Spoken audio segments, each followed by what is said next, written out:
Hello, I'm Red Hawk, and welcome to Journey with Red Hawk. Today I'd like to talk about my self bows that I use for hunting. They're called self bows or Indian bows because they're made out of one piece of wood. Back in the day, our ancestors, they would go in the woods and find a tree, pick out a certain tree, make a tobacco offering, and get that stave from the tree and choose it very carefully and make their hunting bows with it. And I made these bows here. This one's made out of hickory. Another great wood to make a bow from is osage, the Osage orange tree. And this bow right here is made from osage. It's one stave.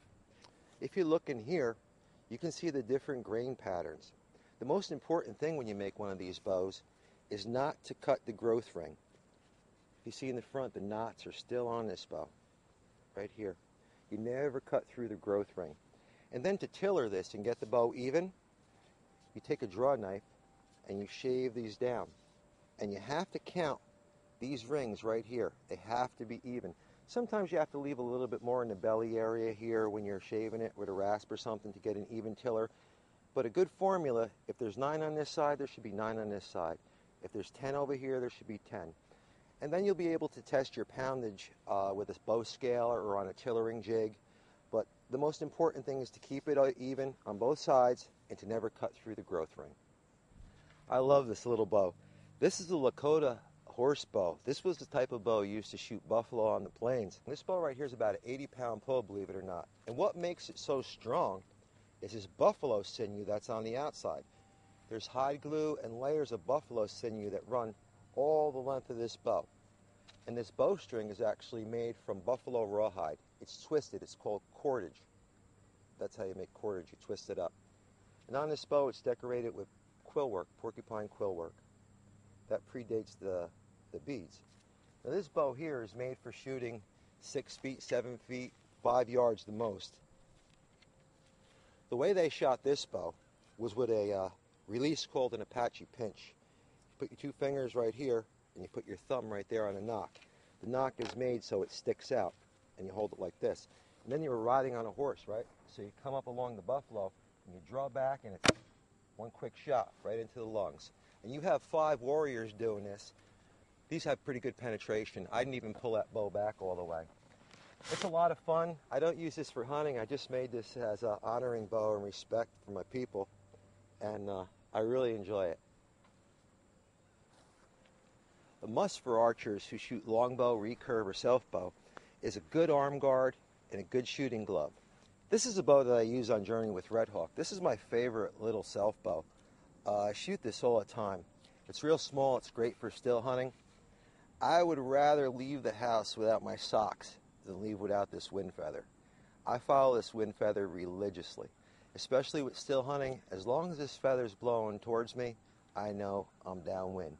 The deer are not going to smell me when I'm stalking. They may catch me circling around back of me, but I know whatever in front of me, if this changes direction, I change direction. So this is a great little tool right here. If you get a piece of dental floss with turkey plume, just put it on top of your bow. Compound, gun, everything. Everything I own has a feather on it. These are the arrows that I hunt with sometimes where it's legal to hunt with stone points. I chip these out of flint, and it's called a cahokia point. I like hunting with them because the 2 back pieces also have cutting edges on them. And when it goes in, it really can't pull out because of these 2 sharp barbs. And that sinew wrapped around the bottom here keeps it real strong. Now I wrap these turkey feathers at the base and through the center with sinew. It keeps them on nice and strong. The feathers don't come loose. It gives a good flight. It's nice and quiet. They're soft feathers. If you see the nock, I carve the nock out in center and leave about 1/4 of an inch, 3/8 of an inch of full shaft on top. Then I notch it out and I wrap sinew around the back of it to keep the nock nice and strong. And this combination works really well.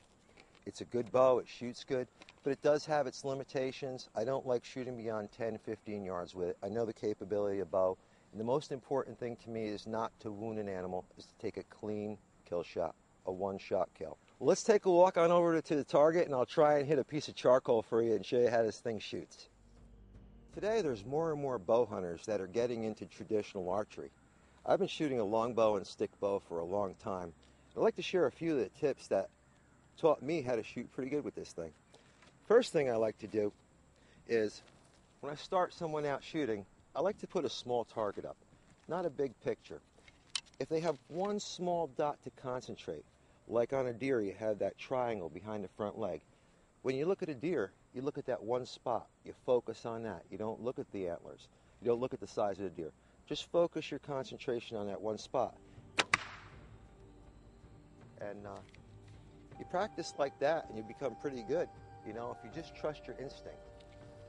When I'm out here practicing with my bow, I shoot from all different positions to try and replicate real-life hunting situations that I get in. I love to still hunt, so it puts me in a lot of spots that are tight. I'll be kneeling, I'll be sitting, I'll be crouching down, so I like to practice. And if you use the same three things, focus, pick a spot, aim, concentrate, and that follow-through is most important. Holding the bow back, keeping your fingers, and keep that bow out straight.